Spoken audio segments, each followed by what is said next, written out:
Hello, everyone. It's the Catholic CEO, Henry Kutarna.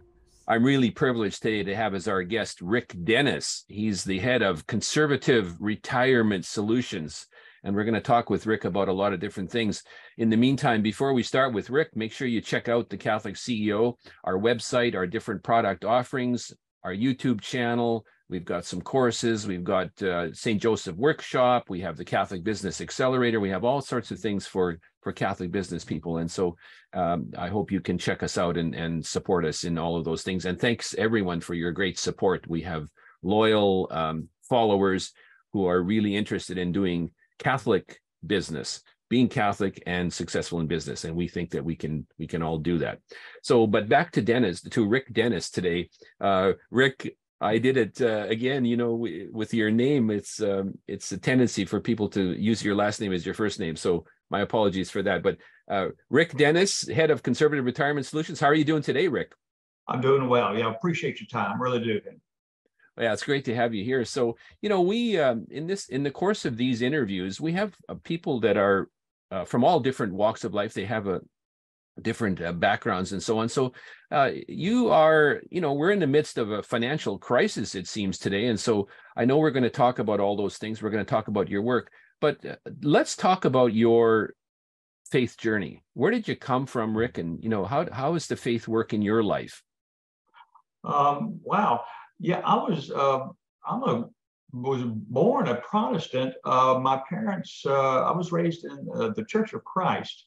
And that's it's a Protestant faith. I'm down in the Houston area, and so for I guess all the way growing up in high school, junior high, college, all of that, and then when I got married, I married a Catholic, and and so then that kind of got the wheels turning for me. And here's what kind of brought it. Of course, not instantly, but over the years, what brought it forward as far as looking what is Catholicism and all of that kind of thing. Because my background is in science and chemistry, and so I was always just asking myself questions. And so, in the whole thing about religion, I was always saying, well, what is truth? What is the definition of truth, and who gets to decide what is truth? Well, over time, and starting to learn about the Catholics and the who decided what was in the canon, the canon of Scripture. Well, it turns out it's the Catholics. Yes. Okay, anyway, so little by little, I just discovered this is the Church of Christ was started in the 1800s. By a couple of brothers up in the Campbell brothers, I believe, up in Kentucky or something. Well, that's fine, but that's not quite the same. And so that's kind of where I ended up, and I've come quite a way since then. So, we went to Novus Ordo Masses for years, and but now we go to a FSSP Latin Mass here in Houston, and so that's a little bit about it. Is that? Sure. That's a great it's a great background. And of course I've been to that parish in Houston as well many times myself when I'm in Houston. So it's a wonderful place. So here's the thing about, Rick, some people, when they move from let's say Protestantism to the Catholic faith, what you said a few moments ago about searching for truth, that's a very interesting. So would you say you came the sort of the intellectual approach? Some people have they fall off their horse like St. Paul, was knocked off his horse. But some people have the intellectual approach. It kind of sounds like with your science background, if I could throw that in there, chemistry, did you follow sort of an intellectual approach? You married a Catholic, and that's got something to do with it as well. But well, yes, it does. And her parents were such an influence. Well, and she was as well. But just when we would go visit her parents and all the friends and everybody, and they were all Catholics. And so just being around, I'd never been around that many Catholics ever. So I never knew, well, what is a Catholic? Or, so these people were just very devout.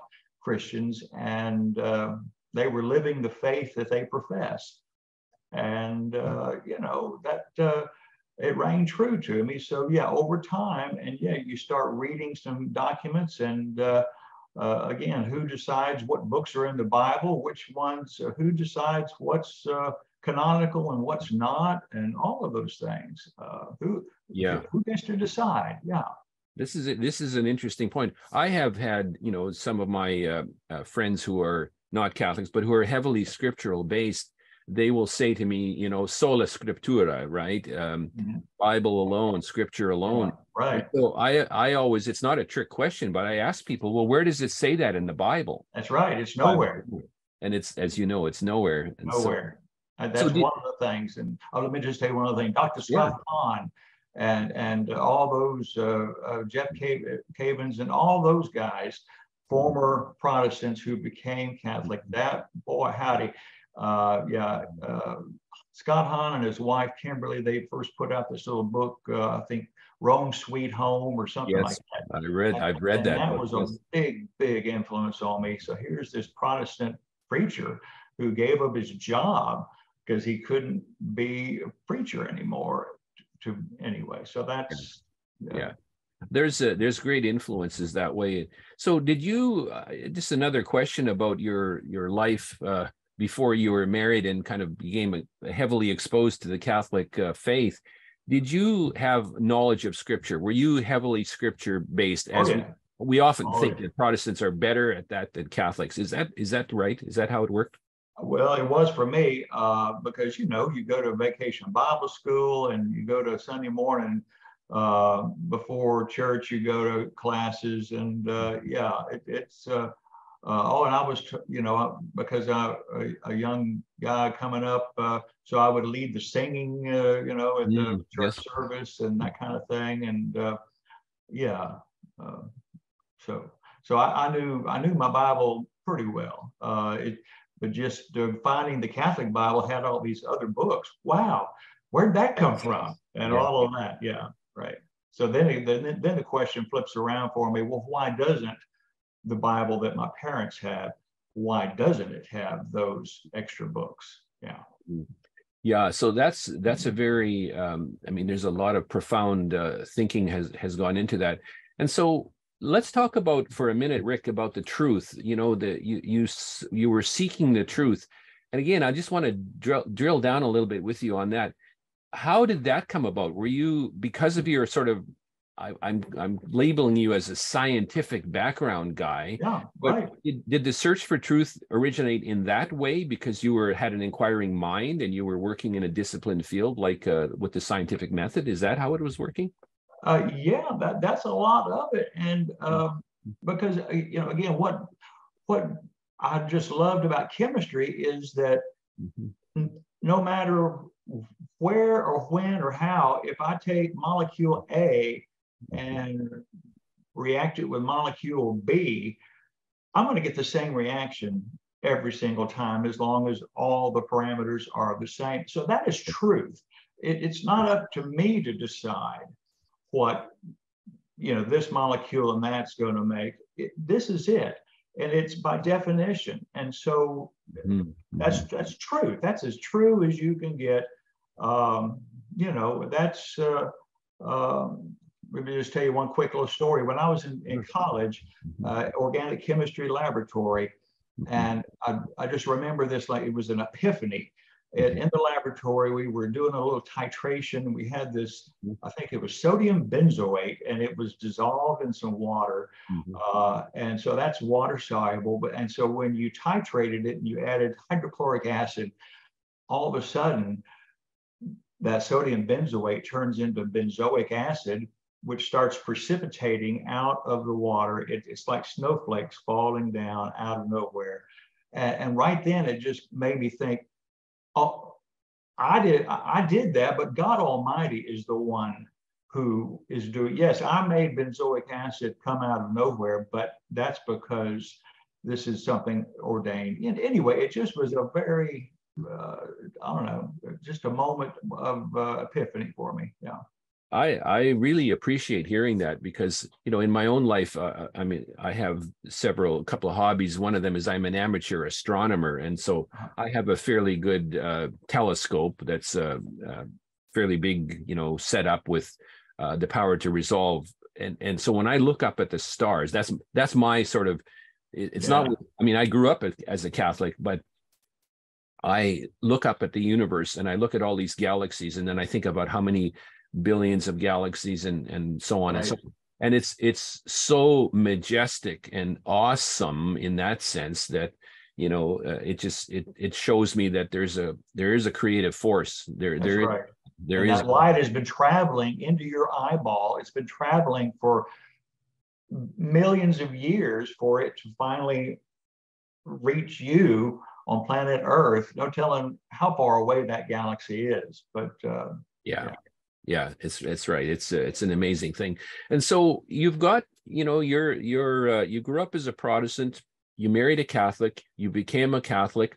Um, you've got this appreciation for the rigor and the sort of the logical and truth and the repetition of truth in science.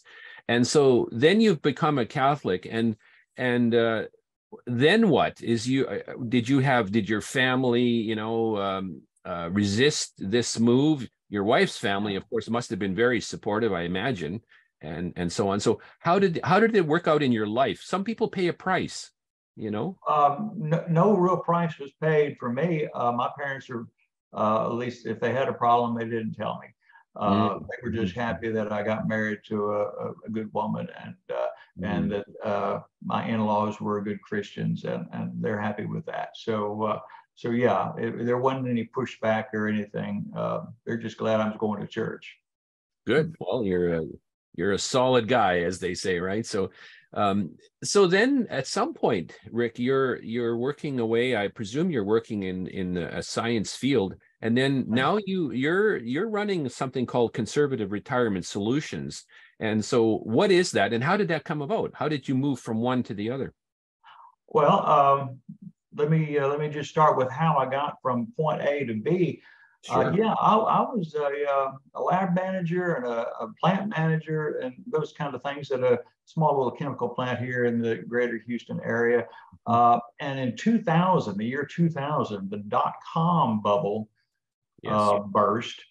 And I'm just going about my business. And one day, just happened, we were talking, you know, about the stock market or whatever. And I took a look at my 401k.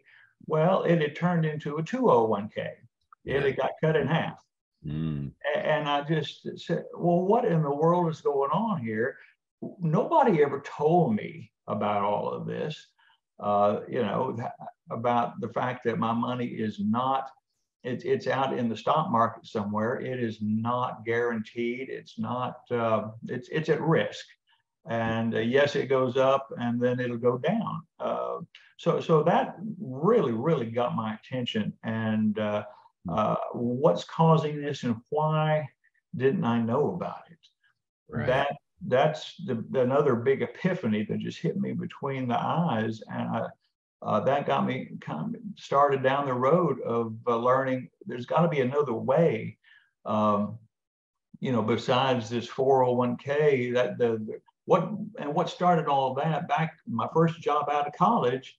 The boss came in one day. He was so excited, telling us, "Oh, hey, guess what? Congress just passed this new 401k law, and guess what, Rick? You can put some money aside, and you don't pay taxes on it now. But when you retire, you're going to be in a lower tax bracket, and you'll pay less taxes." Well, that was not true, because now they've taken the monkey off of their back and they put it on my back, the retirement monkey, Yeah, if you will. exactly. That's right. So they don't have to fund a pension anymore. That's So it. they put all the problem on my back. And well, I was 23 or something. I didn't know. And so that, I think, you know, where I'm, you know, that Yes. whole thing, that's what, then fast forward to the year 2000, and that's what kind of, Sure.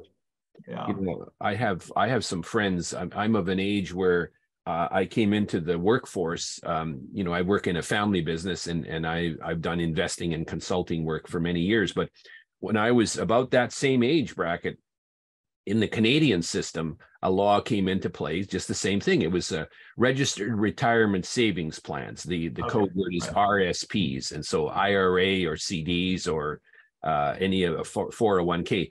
In the Canadian system, it would be called an RSP, or RRSP, Registered Retirement Savings Program. And what it is it got rid of defined benefit pension plans, yes, put in defined contributions. So you're stuck with the portfolio, and it was sold to us as a great thing. Yeah. But as I think you're saying, it's sure, it's a great thing in the sense that it gives you discretion and control to some extent, but at the same time, do you know what you're doing? Do you know what you're doing is the question. Yeah, and when your money out of your paycheck ends up going into the stock market, it's not guaranteed to do anything at all. And then that takes me back to the 2000, that .com thing. Mm-hmm. And I'm going about my plant manager business, and all of a sudden, this hits me between the eyes. Well, I got to figure this thing out, and that's what led me down the road. It took several years, but what led me down the road to where I am today. The conservative retirement solutions, that is my effort to help my fellow baby boomers learn about financial options where everything is contractually guaranteed. Nobody loses any money when the stock market crashes.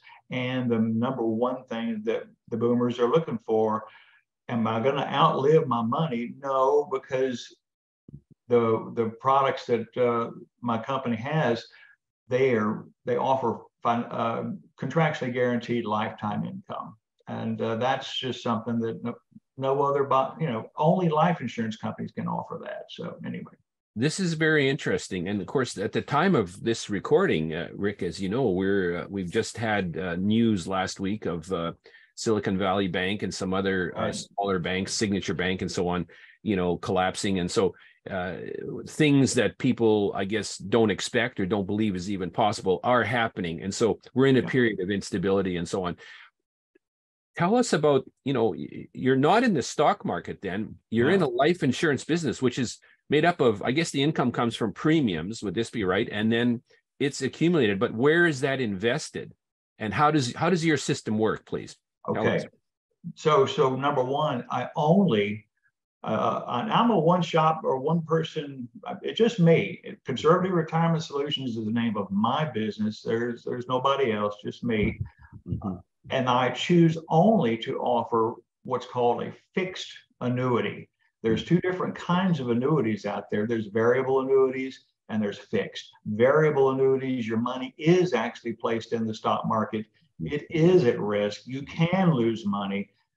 When I first started learning about all this, I decided I never wanted to get a phone call from a grandma who had just lost money in the stock market. Rick, what happened to my retirement? Right. So when I learned about fixed annuities versus variable, then that's what got me going. And so that's the only thing I do is my clients, I have hundreds of them here in the greater Houston area. They all have some type of fixed annuity. And their money is never actually placed at risk in the stock market. That's the key. So nobody's going to lose any money. You don't get all of the upside, but you don't get any of the downside. This is not an investment. It's not legally defined as an investment. And this is very interesting because, I'm sure, first of all, many people are not aware of the subtle difference between, fixed and variable. But so what you're saying is that you can provide for people a guarantee of some kind, and this must be. It's not me providing it. It's these life insurance companies. I'm just a guy who's contracted, who has appointments with all these different carriers. But every single life insurance company, okay, that's the only companies that can issue life insurance or annuities. Those are two sides of the actuarial table. Life insurance pays when you're dead. Annuities pay when you're alive, but they are only issued by life insurance companies. Here's the key thing to the whole thing. Mm-hmm. Only all life insurance companies must be what's called a legal reserve carrier. That means they are required by law to maintain 100% reserves. There's nothing else on the planet Yeah, exactly. that's required to do business to maintain 100% reserves. Sure. And that's just stunning to me. Okay. Yeah. Sure. I mean, the banking system, we know that I'm an economist by training. So you and I'm sure we could talk shop in detail. The fractional reserve system in the banking system is part of the problem. It's part of the challenge. Right. You're talking about 100% reserve system. And so families, let's go to the Catholic CEO and the people that we serve, the clients we have, or just any Catholic person trying to run a business. They want to look after their family. They want to get their children and their spouse to heaven. They want to, follow God's laws, and they want to be good Catholics, but successful in business. So one would think that this approach that you take would be very popular, and I think it would be very popular, but not only popular, but it would be so attractive that people should be flocking to this method of investing. So how does it work? Are Catholic families picking this up? I guess every family, not just Catholic families, but right. What's happening? What's the trend here? Well, I'm up against a pretty big other bunch of businesses out there. That's called the stock market people. And so let's just say there's a bunch of false information that's out on the internet that people think they know. It's sort of like so much of the other stuff. Annuities are bad. I've heard annuities are bad, et cetera, et cetera. But once they learn the difference between a variable and a fixed, and once they realize that their money in the stock market is not guaranteed to do anything, they don't even lock in the gain when the market goes higher. The gain is never actually locked in. So that's why they lose it again when it goes down like it's been doing. And then when they retire, they cannot, that money in that 401k is not a guaranteed lifetime income. And that is the big difference. Who am I going to let hold the money? Am I going to let the stock market crowd, Fidelity, Merrill Lynch, Morgan Stanley, all those, am I going to let them hold the money where nothing is guaranteed? Or am I going to let a life insurance company hold the money who then guarantees that I will never lose any of my principal? That's since I started all this, all my clients, I've got hundreds of them, not one of them have lost even a dime of their principal. And there's no stockbroker on the planet that can say that. No, this is an amazing record, Rick. So it's not me. It's not me personally. It's the fact that these fixed annuities, it's a fixed product. Your money is never placed out in the stock market. Nobody calls me and yells at me, particularly right now with all of the stock market craziness. Nobody's calling me wanting to know what happened to their money. It's insured and guaranteed. And that's the slogan of my business: your retirement insured and guaranteed. This is amazing. So let's talk about then, Rick, the concept of ethical investing. People have come to us, and we have many of the friends of the Catholic CEO are wealth advisors. You are a chartered or a fiduciary. You've got certified financial fiduciary. Certified financial. CFF is the abbreviation. Yeah. Right? And so there's a fiduciary responsibility that you have to your clients. But this ethical investing thing, there's a lot of people who come to me and say, I've got my money in the stock market, or I've got my money in these funds, but the funds are not necessarily investing in morally and ethically upright businesses that would be, in a certain sense, some of the investments are inimical to the Catholic faith. I guess you could say yours, because it's premiums from people that are funding this. Is yours a 100% ethical investment? I guess sounds like it to me. Well, yes, because their money is held by the life insurance carrier, the annuity carrier. Okay, the money is never directly placed out into the stock market. And so, and so that's, Yeah, this is, well, and many people approach me, we talk about business, we talk about how to preserve their portfolio, because everybody that's, let's say, a business owner, they come to the Catholic CEO for advice, counsel, take our courses, that sort of thing. They want, in the end, they need a pension plan. Right. People at a certain point in life, Yep. you need to, and people have a house often, they may own a house, they may have a business. And then when the time comes for them to have a pension, they either exit the business by selling it or passing it on to successors, maybe their family, and so on. And then they have to live on their retirement savings.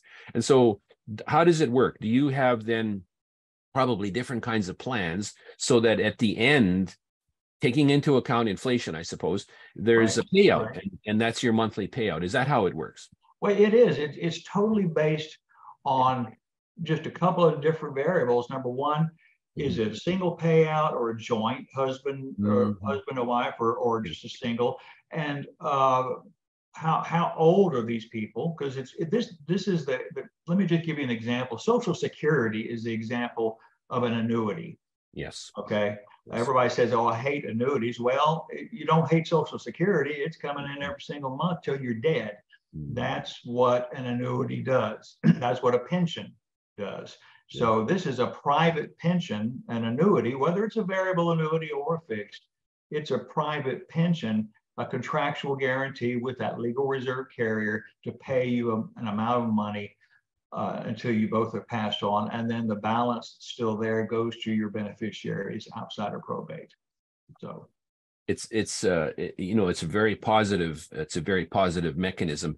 What is it growing? Is there a trend for people to become more aware of this? And where would it stack up in terms of the economic system right now? Well, the sales, let's just say, when I'm calling in to try and check on new business that I've submitted, I'm on the phone on hold for over an hour sometime. The reason is that these annuity carriers are slammed with new business. People are leaving the stock market because they had what happened to me back in 2008. It happened to them, or back in 2000, what happened to them in 2008. And so they just can't, we don't have time to wait anymore. We're not spring chickens anymore. We need to get our money insured and geared. We need to get it out of the stock market. And so people are leaving the stock market because we don't have time. We saw what happened when we were 25 and 30 and 35 years old, and no, not going to do it. And so that's, people are leaving the stock market, and they're putting it in annuities. So, yeah. Well, it's not surprising. It doesn't surprise me at all to hear this. Now, it does raise the question in my mind about, let's call it financial literacy.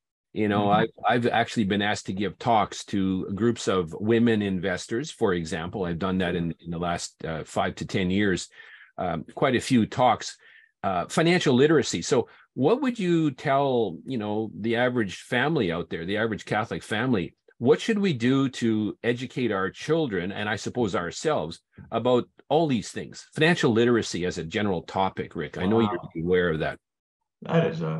That's a tough question because, we weren't taught any of that in school. None. And that's why I got my head handed to me so early on in the stock market, because I didn't know. So I guess I never really given that much thought, but I guess we need to learn more about, if we're going to expect our kids to fund their own retirement, then they need to know their options, and how they're going to, who's going to be responsible for that, who's going to decide what gets taught, who has the authority to decide what gets taught and what isn't taught, all of those things. I'm a boomer, and I'm trying to help my fellow boomers, but the folks coming behind us, I'm not sure. Well, we're both boomers, you and I look at my grandchildren, for example, in Texas and in Canada. I have grandchildren who, they go to, in some cases, homeschooled, and in some cases, private Catholic classical education schools, like in Sugar Land, Texas. St. Teresa Catholic school. And in Vancouver, my son and his wife and their family, you know, homeschool. So their parents are well educated. They are well educated and they're financially literate. And yet there's no particular course. There's no classes in the Catholic school, and there's no. I don't suppose there's curriculum in the homeschooling models out there, but this is an imperative, isn't it? Because looking around us at the time we're doing this interview, you know, we've got a banking crisis going on, which people never thought was possible. And we thought the 08 crisis or the 2000.com crisis and the real estate bubble in 08, all these things, people think once they're solved, they're done. But a new problem has emerged. So the case, I guess, for financial literacy has never been higher. And so what would we do about it? Like, what would you know, does somebody like you go to the school system and say, the Catholic school system, and say, hey, here's a curriculum idea? Golly, that's a pop question I hadn't even really thought about too much. But because again, who would it benefit? What the stock market? I guess I'm just saying the stock market crowd, those companies, they don't want people to know about these options that you can keep your money safe. And I mean, golly, I never even really given it much thought because I was too covered up with the here and now. But yeah, how are we going to educate those coming up behind us? We've just developed your second career, Rick. When you're finished with this part of your life, you're going to start a school curriculum approach for financial literacy. But you know, sort of joking aside, it is a powerful topic, and unless we learn to take control of these things in our own lives, I suppose, you know, and it's a way of. In the Catholic CEO, we talk about forming a Catholic business to resist the culture. And in a certain sense, your model, I don't want to put words in your mouth, but it's a bit of a resisting the financial culture, isn't it? What you do. Well, it is. The same. Yeah. And what I just thought of just now was that one of the little phrases that I tell people all the time about, because they say, well, I've never heard of a fixed annuity. And so when I tell people, and it would apply here to what you're talking about, I can't take advantage of something if I don't know that it exists. So I've got to pound the table. Step one is to let people know this truth, if you will, this truth about lifetime income, never losing money in the market. Nobody has ever told them that it's out there. So that step one is I can't take advantage of something if I don't know that it exists. Well, guess what? Rick here, he knows it exists. He's out pounding the table online, and you know, just that. I guess that's just step one is just try and get it. I don't know. How can I?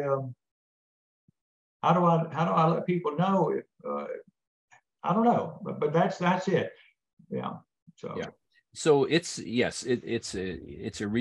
an education training challenge for people. What would you say then is the approach to take for I don't know, the typical Catholic family?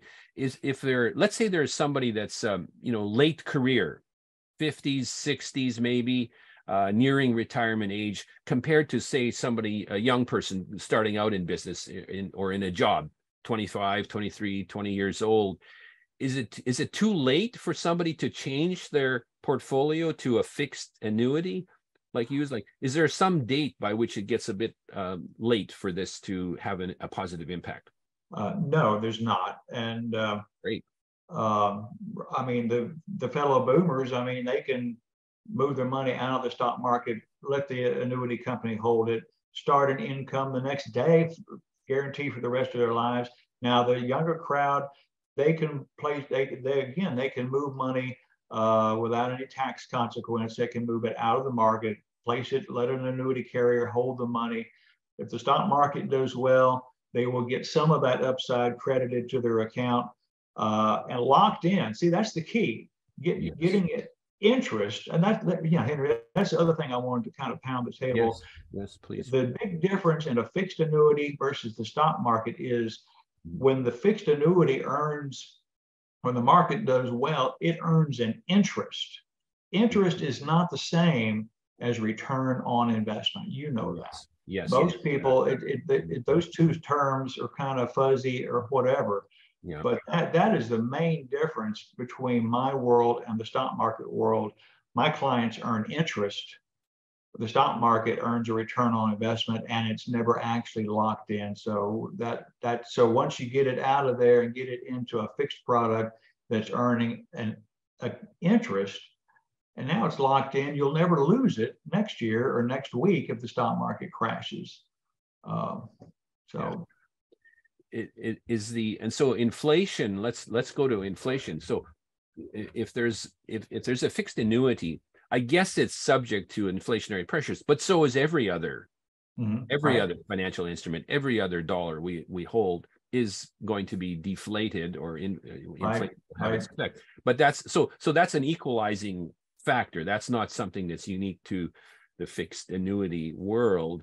And so can this work for institutions? Like, could Catholic parishes, Catholic organizations invest their funds in this manner? I guess there's no reason they can't, right? And so right. In fact, the Knights of Columbus, they have,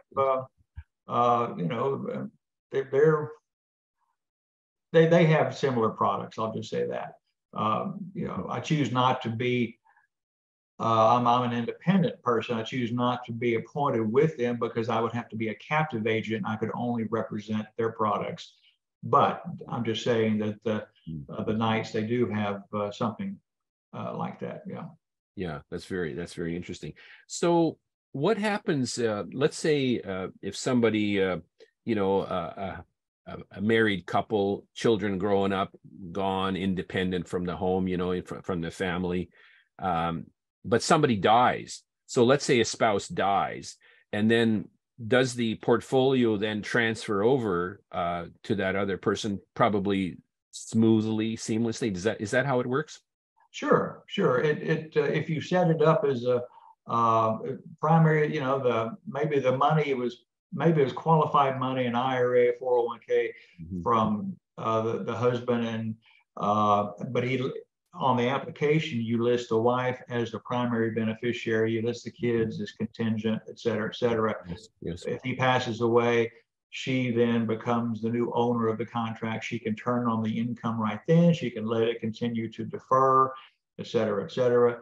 If she's in a car wreck, or both of them are in a car wreck, the entire amount passes to the kids outside of probate. So that's another big fallacy that's out there, that, the annuity company keeps the money. No, they don't. Only if you let them keep it. And so, but anyway, does that answer your question? Or yes, sure. It brings to mind a couple of other questions about, what would you advise people to do? For one example, I'll throw at you for your reaction. I do have people come to me on a regular basis, and these are not just 25-year-olds. These are 50, 60-year-olds. I don't have a will, people say. What would be some of your tips to people? I know you have to have a will. You have to, do that as the very minimum. But what would be, 3 or 4 kind of main prudential steps that people should take to get their financial house in order? I mean, your products are great. I know we're really convinced of that. But what would be some tips for the typical family to get their financial house in order to prepare for the future?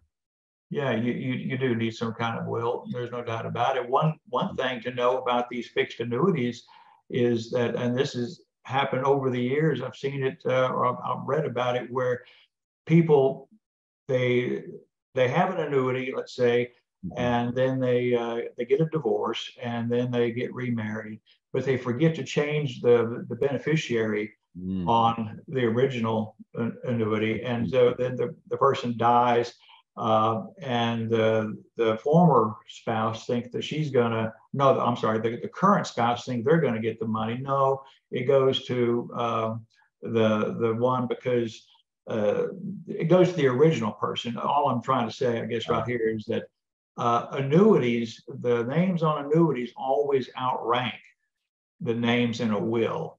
So pay bear attention. that in mind. Pay attention to the details. Yeah, the devil is in the details. No Sure, doubt. but that's I mean, again, that's not such an unusual case out there. No, it happens all the time. Yeah. Sure, and so it means, once again, it comes to mind. It's something that we try to tell people about their financial. I have a 25-point annual diagnostic tool that we tell businesses. Check these 25 points once a year. So I guess where you're heading with this is that people should review their portfolio, and they should renew their financial, or review it probably regularly, once or twice a year. Well, sure. Yeah. Right. Yeah. Yeah. What would you say to the young person who, let's say a teenager at home learning how to, I don't know, open a bank account and put money aside? What kind of advice would you get them into this model right away? I guess you would. Why not? Right. Because you can earn an interest. You'll earn an interest that's greater than what the bank is going to pay you. Even when the stock market crashes, you won't lose any of that interest. You can contribute to it. You can have it taken out of your check and deposited, not in the stock market, because you can lose it there. Let this insurance company hold the money. And I've got several clients in their 20s, 30s, 40s, and that's what they're doing. They're having the money taken out every month and just transferred to that annuity carrier, on a tax deferred basis and all those kinds of things. So, and they know they can sleep at night because they know they're never going to lose any of it if the stock market goes down. Yeah. In that example, Rick, does that mean that they don't buy into their company pension plan, or you're talking about an additional contribution? I just wanted to catch either way, but most companies don't even have a pension plan anymore. Yeah, that's right. They put it on our backs. Yeah, that's right. So that's but most of them, they're just taking their money that they're getting out of their paycheck, and they'll just send a separate check, or they set it up as a withholding, and then the payroll department will send it to that annuity carrier. Sure. So let's talk about, I know I'm getting a little technical here, but I think it's of interest to people watching, because this is such a profound topic. Let's say someone, LTD, long-term disability, somebody is, short-term, they're sick, they have they might miss a few days or even a few weeks, and there's mechanisms in our societies to do that. But what if somebody has a long-term disability? Does the annuity, can the annuity start to pay during that period of time? Yes, it can. And I'm glad you mentioned that. There's been a big change over the years since I first started doing this in, I think, 2004. But there's been this big change where many of these annuities today, they have what's called an income doubler. And what that means is that if you and your spouse, if you're in a car wreck, let's say, or you have some health event occur, you can no longer perform at least 2 out of the 6 activities of daily living. Mm-hmm. And you can Google that. And but can I walk around? Can I feed myself? Can I dress myself? Yes. There's 6 of them, and the statistics all say if you have a stroke or a car wreck or something, and you can no longer perform at least 2 of those, mm-hmm. that you will not live more than 5 years. And see, insurance companies, that's all they do is deal with actuarial things. So many of these annuities they offer and I just call it an income doubler that allows a person or the couple to flip on a lifetime, or they receive a double twice the lifetime income. But it's not the same as long-term care. I can't call it that because it only will last for 60 months. It lasts for 5 years because statistically they're going to be dead in 5 years. It's sort of the reality of the actuarial system. And so it's not long-term care, but it's kind of, sort of, and it's better than not having anything. Well, it's better than nothing, and it's also, it wasn't originally designed that way, but it gives that feature. So right. That's important. Another thought comes to my mind, Rick, and it has to do with, again, I'm thinking about what you do and the kind of mechanisms you have here, really in your form of investment, there's really nothing that would be against the Catholic faith. Like this, for faith-based investor, this is actually as clean as it comes, ethically based, right? I mean, I'm. Yeah, it is. And that just the other thing that I really enjoy about, particularly since I obtained that CFF certification, is the fact that I have software out there, databases that I can access. And what's driving me now is the concept, all these annuity carriers are fighting with each other for your business, Mr. and Ms. John Doe. Who is going to give you the best deal? I'm appointed with just about all of them, but the way I do it is just when I first talk to people, what are they looking for? I generate PDFs and send them to them, and then we talk on the phone. And if they're looking for lifetime income, if they want to start it immediately, 5 years, 10 years, whatever, all of that is available, and we can see the answer now. We can look into the future and see the answer today. I think that's just, and again, who's going to give John and Jane Doe the best deal? Yeah, and you see, you can look ahead to scenarios that, if I understand this correctly, the scenarios will come to pass. It's not projection in a sense. I mean, it does base itself on, I suppose, the state of the economy and the rate of inflation and so on, but it's actually a real. It's not a forecast or a projection. It's a real. These are real numbers. Scenario. These are contractually guaranteed numbers. And I'm just telling you what, that to me, there's no guesswork involved. When I send those PDFs, those lifetime income PDFs, that's a contractual guarantee. And I mean, the stock market can't do that. Yeah, exactly. That's all. So that's the part about this business that I didn't have all that back years ago. The websites just didn't exist. All the data did not exist. Well, now it does exist. And you can pit company A against company B and let Mr. and Mrs. Smith see all of the data from all the carriers. Right. I spill all the candy in the lobby. You did. That's exactly right. It reminds me, a couple of weeks ago, the interview is already up on our YouTube channel and on all of our podcast channels. And we interviewed Tom Zordani, who is an expert, a Catholic expert on debt. Yes, and I saw that. Yeah. That's quite a story. So I wanted to ask you regarding this product, these products that you offer.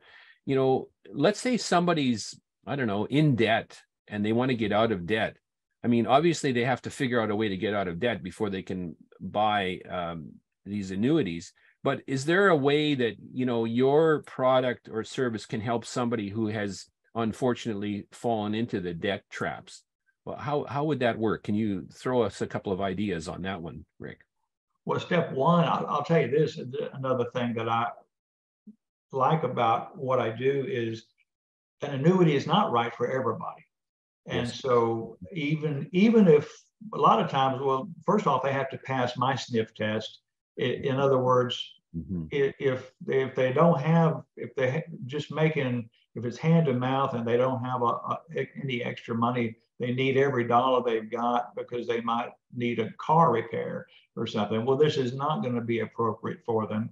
But even if I think it's appropriate and we fill out paperwork and send it in, it has to pass what's called a suitability test. Yes. Because the annuity carrier won't take the business, even if I think it's good. And I've turned down business before plenty of times because it's not the proper thing. It's not correct. So I don't know if that answers your question or not. Yeah, but it's just an annuity is not for everybody. No, it's not. Right. And that's what I was trying to drive at is, this again, people have to be prudent in their thinking and they have to understand and do their research. They have to do homework. And this is what we tell, as we work with our clients, there's a lot of homework involved in this.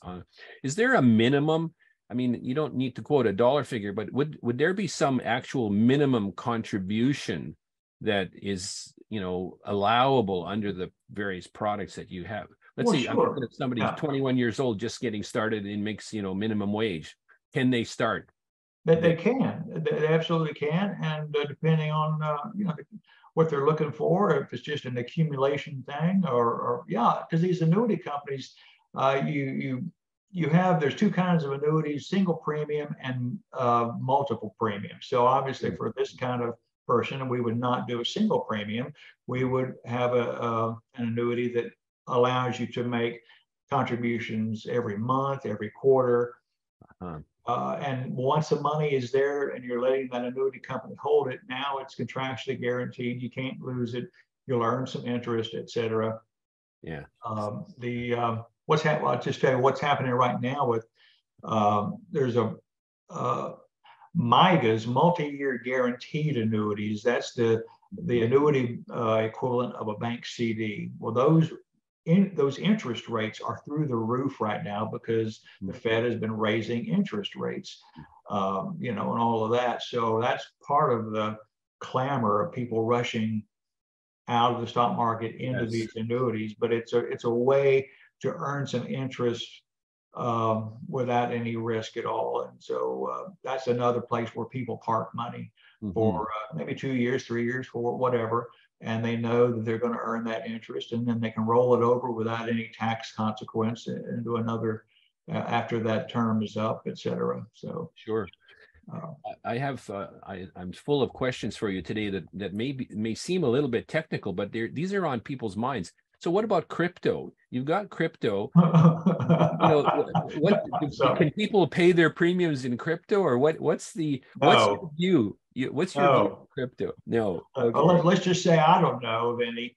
Maybe they're out there, but no. Okay.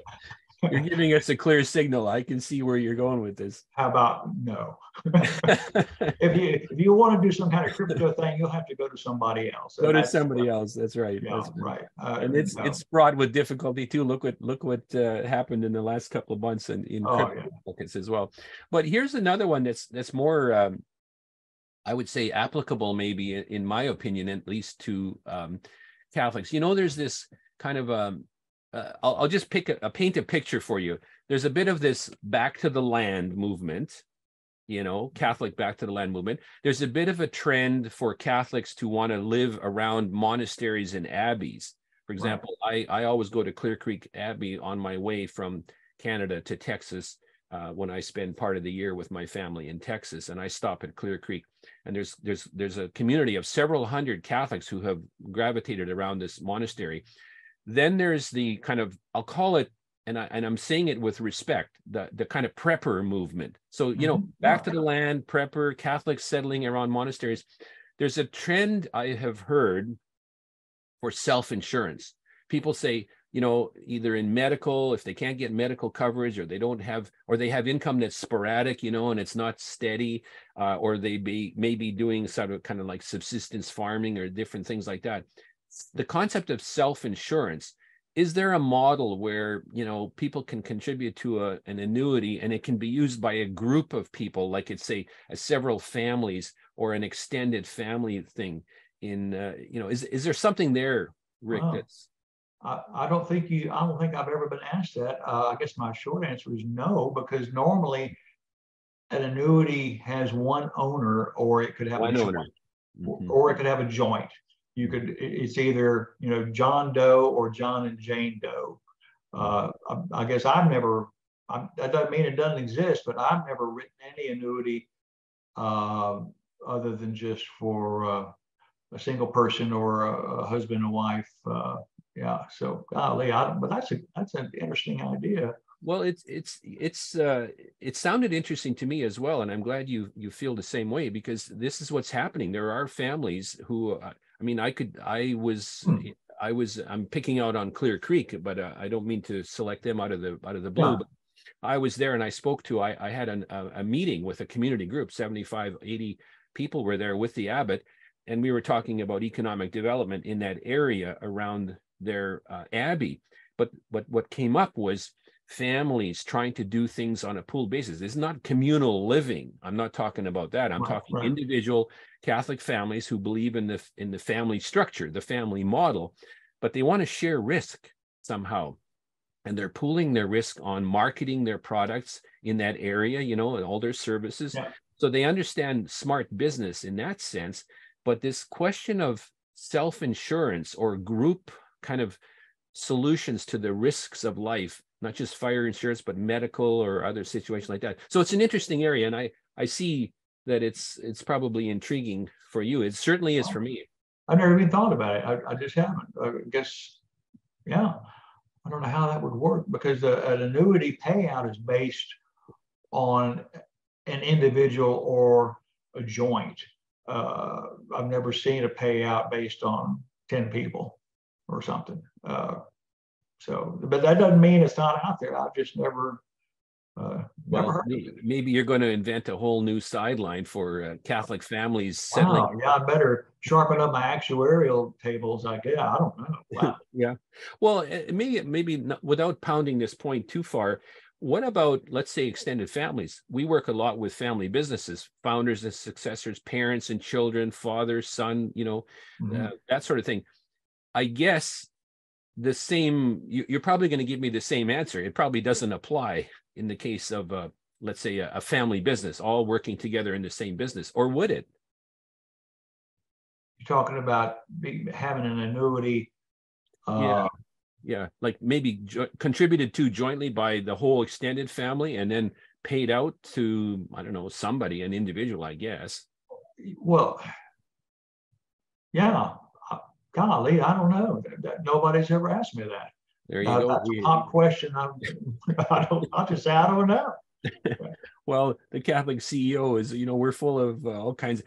And I'm sort of joking with you a little bit about this, but people are this thing about group solutions, Catholics who they want to participate in the economy. There's no doubt about it. We're not a parallel economy separate from the world. We are in the world, but not of it, as our Lord has often reminded us. Right. But there's this tendency now for people to pool risk and to pool solutions.